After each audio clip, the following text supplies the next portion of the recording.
इधर आ जाएंगे तो और बढ़िया लगेगा। सब पीछे बैठ। एक बार हम लोग बुलंदशहर में परमाराध्य आराध्य देव जी की जय ध्वनि करें। श्री सदगुरु महाराज जी की जय। पुनः एक बार फिर करे जय ध्वनि। श्री सदगुरु महाराज जी की जय। मंगल मूर्ति सतगुरु मिलवै सर्वा धार। मंगलमय मंगल कलम बिनवो बारंबार। मेरा मुझ में कुछ नहीं, जो कुछ है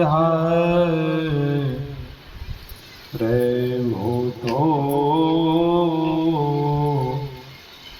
तेरा तुझको सौंपता। क्या लागत प्रभु मोर। श्री सदगुरु महाराज जी की जय। परमाराध्य आराध्य देव जी की श्री जुगल चरणों में कोटि सह नमन। मंच पर मंचासीन पूज्यपाद आचार्य स्वामी श्री पूर्ण चेतन जी महाराज की श्री जुगल चरणों में कोटि सह नमन। स्वामी विनय सागर जी महाराज, मंच पर उपस्थित पूज्य गुरुजन, साधु समाज, सत्संग में उपस्थित धर्म प्रेमी माताओं तथा बहन, सबों को मेरा नमन है। अभी हम आप श्री रामचरितमानस से पाठ सुना। पाठ में हम आप सुन रहे थे सत्संग की विशेषता और सत्संग की क्या महिमा। भगवान श्री कृष्ण ने सत्संग की विशेषता को बताई। श्रीमद् भागवत पुराण को हम आप जब पढ़ेंगे तो भगवान श्री कृष्ण ने कहा, योग का आरंभ का नाश नहीं होता है। जो आदमी सत्संग करना शुरू कर दिया है, सत्य का संग कर लिया है, उस योग का आरंभ का नाश नहीं होता है। ये योग महाप्रलय महाभय से बचाता है। ये कितना लाभ है।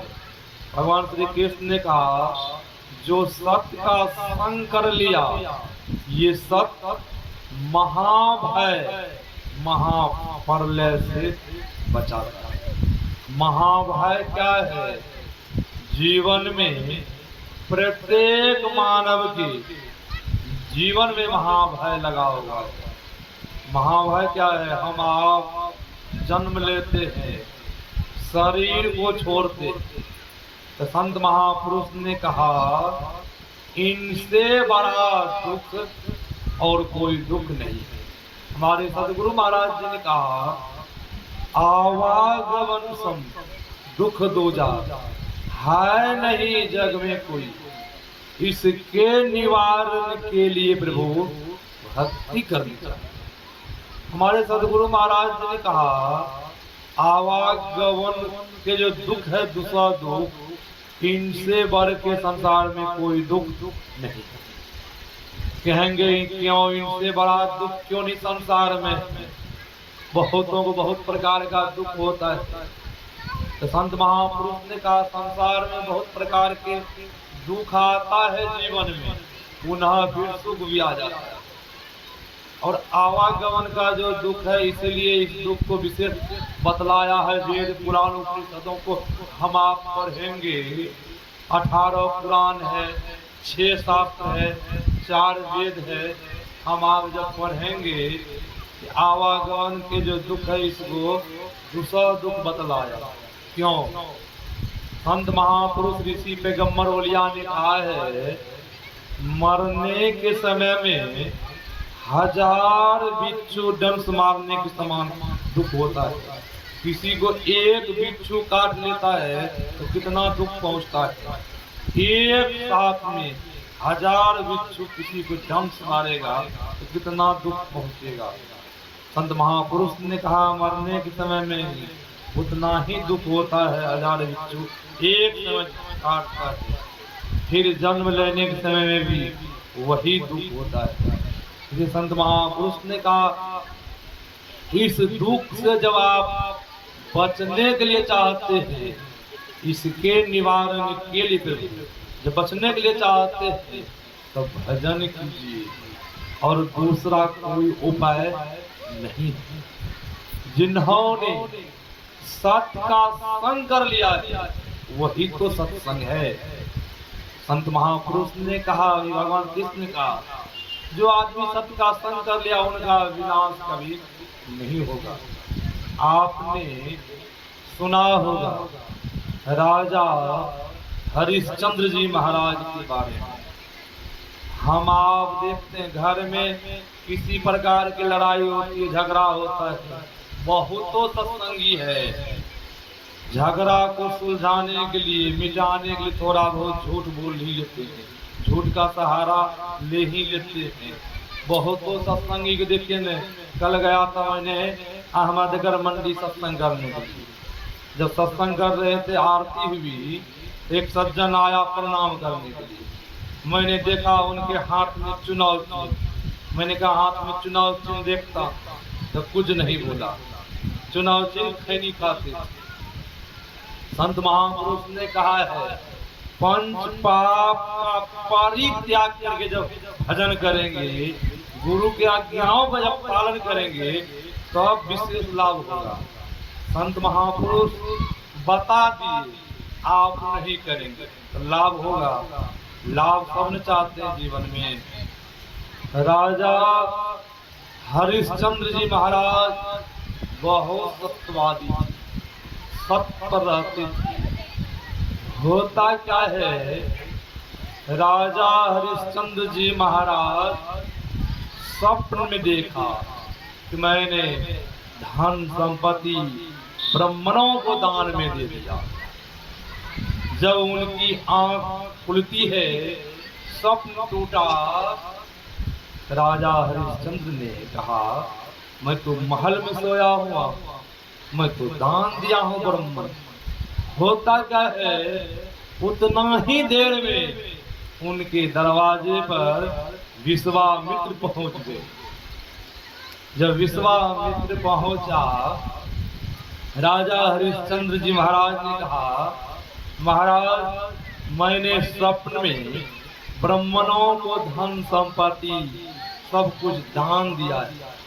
विश्वामित्र ने कहा उसी दान को लेने के लिए मैं यहाँ आया, दान लेने के लिए मैं यहाँ पधारा आया। और राजा हरिश्चंद्र जी महाराज कहते हैं महाराज मेरा दान को आप स्वीकार कीजिए, ग्रहण कीजिए। विश्वामित्र ने कहा मैं ग्रहण स्वीकार तब करूंगा जब दक्षिणा दोगे तब। अब राजा हरिश्चंद्र जी महाराज दक्षिणा के लिए, दर्भ के लिए अनवारी खोलने के लिए गया। विश्वामित्र ने कहा खबरदार, ये अनवारी किसकी अनवारी है, ये महल किनका है। राजा हरिश्चंद्र जी महाराज ने कहा महाराज महल तो आपका है, मैं आपको दान दे दिया हूँ। ये अनवारी किसकी है? राजा हरिश्चंद्र जी महाराज ने कहा आपकी अनवारी।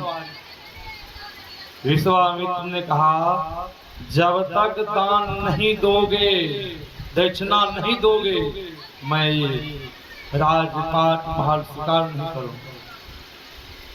अब राजा हरिश्चंद्र जी महाराज ने कहा मैं अवश्य दक्षिणा दूंगा।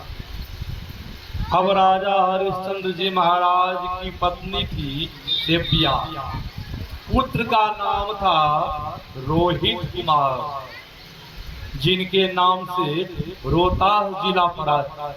हम और महाराज जी गए थे सासाराम, उनके बगल में ही रोहतास जिला है और रोहतास गढ़ भी।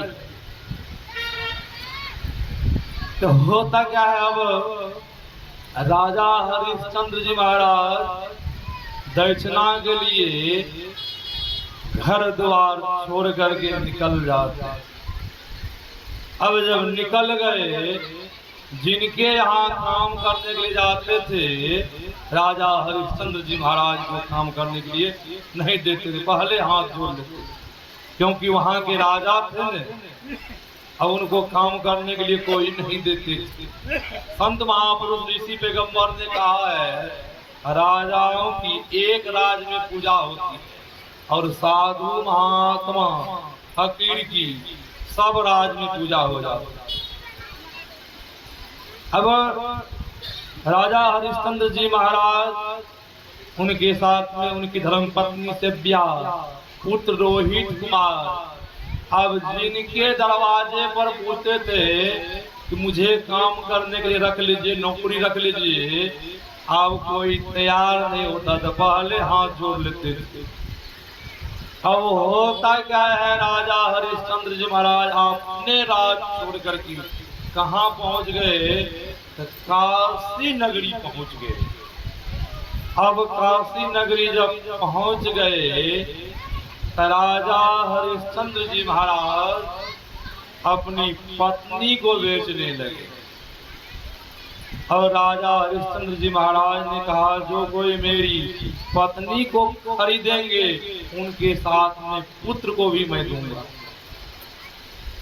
अब जोर जोर से राजा हरिश्चंद्र जी महाराज चिल्ला रहे। एक ब्राह्मण देव आया, उनकी पत्नी को खरीद लेते हैं और उनका पुत्र भी मां के साथ चल देते हैं। अब जब सेव्या बिक गई, अब राजा हरिश्चंद्र जी महाराज अपना मूल लगाते हैं, मुझे भी कोई इस काशी नगरी में है, खरीद लीजिए मुझे भी, मैं भी बिक रहा हूँ। अब जोर जोर से चिल्ला रहे हैं उस काशी नगरी में, अब उनको कोई नहीं खरीद रहा है। एक डोम आया, अब राजा हरिश्चंद्र जी महाराज से कहा कितना मूल्य है तुम्हारा, क्या कीमत रखा है? राजा हरिश्चंद्र जी महाराज अपना मूल्य बताया। अब डोम खरीद लेता है। अब राजा हरिश्चंद्र जी महाराज को जो पैसा हुआ, अब वह पैसा लेकर के विश्वामित्र जी महाराज को पहुंचा और उनको पैसा दे करके पुनः फिर वापिस आ जाते।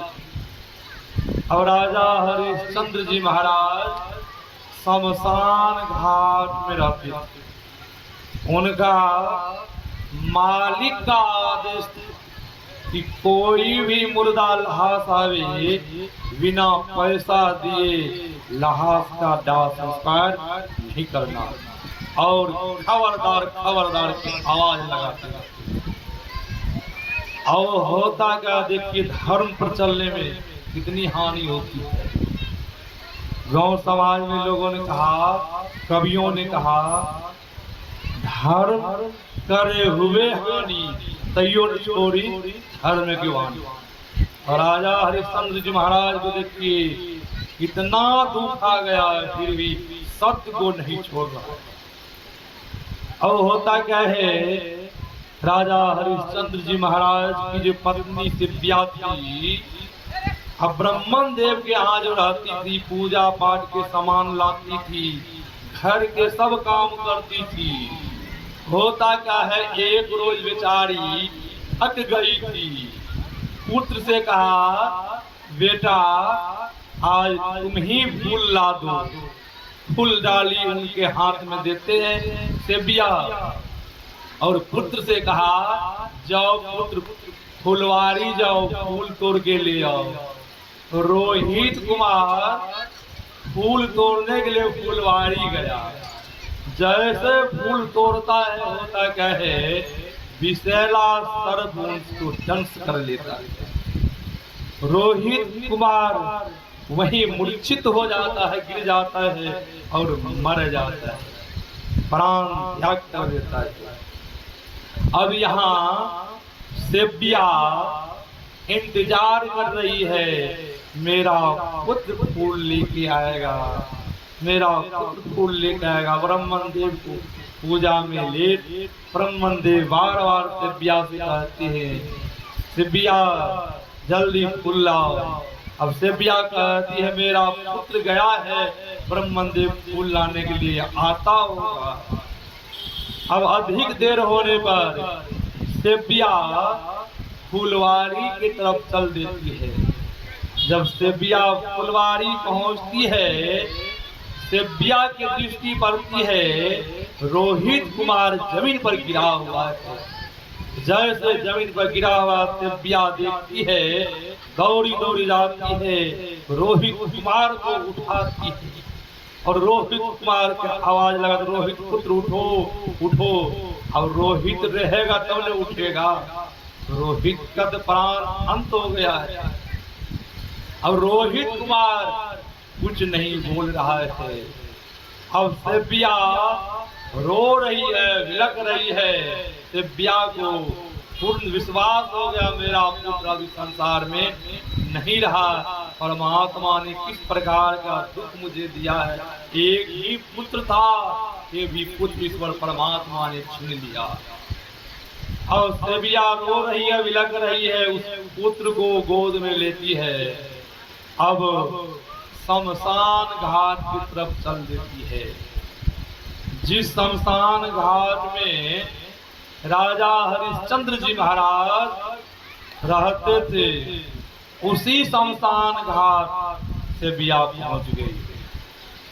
राजा हरिश्चंद्र जी महाराज की लंबी लंबी दाढ़ी हो गई थी, बड़ा बड़ा बाल हो गया था, उभेश हो गया था। क्यों? दाढ़ी कटाने का फुर्सत नहीं मिल पाती थी, बाल कटाने का फुर्सत नहीं मिल पाती थी। बड़ी बड़ी दाढ़ी हो गई, बड़ा बड़ा बाल हो गया था।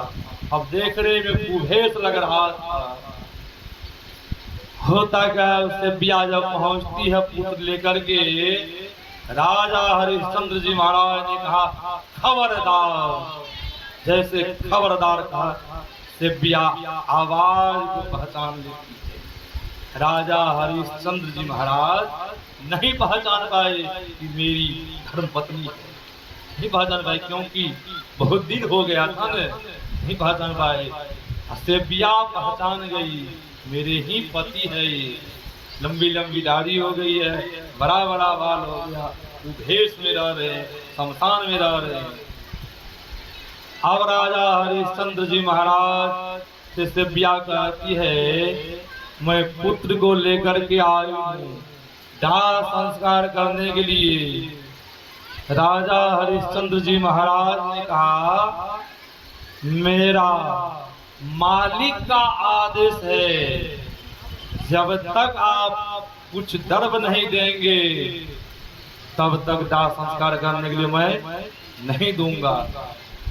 अब सेव्या विलाप कर रही है, मेरे पास में कोई पैसा नहीं है। अब राजा हरिश्चंद्र जी महाराज ने कहा, पैसा नहीं है तो कफन दे दो। जब तक कफन नहीं देगी तब तक दाह संस्कार पुत्र का नहीं होगा। अब सेव्या के पास कफन भी नहीं था। अब सेव्या विलाप कर रही है, राजा हरिश्चंद्र जी महाराज से। राजा हरिश्चंद्र जी महाराज कह रहे हैं मेरा मालिक का आदेश है, जब तक पैसा नहीं दोगी, कफन नहीं दोगी, तब तक दाह संस्कार करने के लिए मैं नहीं दूंगा। अब होता क्या है, सेव्या पवित्र आंचल को फाड़ती है। जैसे सज्जनों पवित्र आंचल को सेव्या फाड़ती है, भगवान विष्णु प्रकट हुए। भगवान विष्णु जैसे प्रकट हुआ, भगवान विष्णु कहते सेव्या रुक जाओ बेटी, सेव्या रुक जाओ बेटी, सेव्या रुक जाती है। भगवान विष्णु ने कहा राजा हरिश्चंद्र जी महाराज से, राजा हरिश्चंद्र इनको पहचानते हो, ये कौन है? राजा हरिश्चंद्र जी महाराज ने कहा मैं नहीं पहचानता हूँ, मैं तो ये जानता हूँ मेरा मालिक का आदेश है बिना पैसा लिए दाह संस्कार शमशान में नहीं करने के लिए देना, मैं ये जानता हूँ।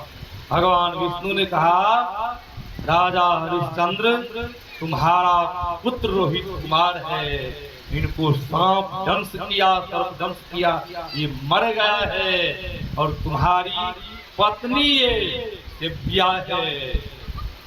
अब भगवान विष्णु ने ईश्वर की मौत, भगवान विष्णु ने जैसे रोहित कुमार को आशीर्वाद दिया, वैसे ही रोहित कुमार उठ के खड़े हो गए।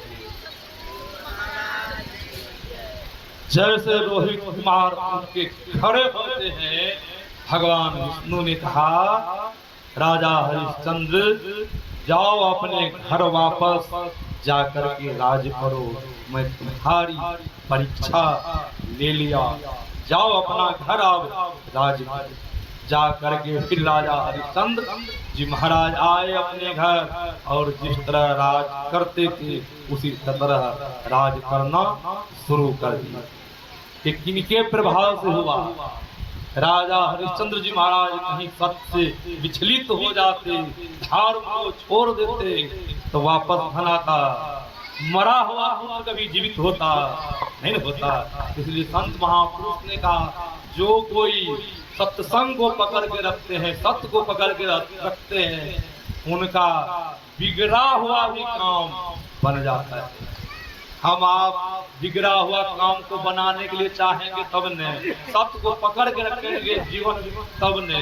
हम आप रहते हैं बाजार में और जब फोन आता है तो कहते हैं अभी है घर पर, झूठ बोलते रहते हैं तो होगा। झूठ बोलने से चलो काम चलेगा, झूठ बोलने से काम नहीं चलेगा। सत्य को पकड़ के रखिए जीवन में, तब तो जब तक सत्य को धारण नहीं करेंगे ये लोग परलोक बनने वाला नहीं है। आज में कल एक न एक दिन सत्य को जीवन में धारण करना ही होगा। जब तक जीवन में नहीं धारण करेंगे ये लोग परलोक बनने वाला नहीं है। यही आप लोगों ने सुनाया सत्संग की विशेषता, सत्संग की क्या महिमा है। मैं अपनी वाणी को यहीं पर विराम देता हूँ। पूज्य बाबा से सुनिए, विशेष लाभ होगा। श्री सद्गुरु महाराज की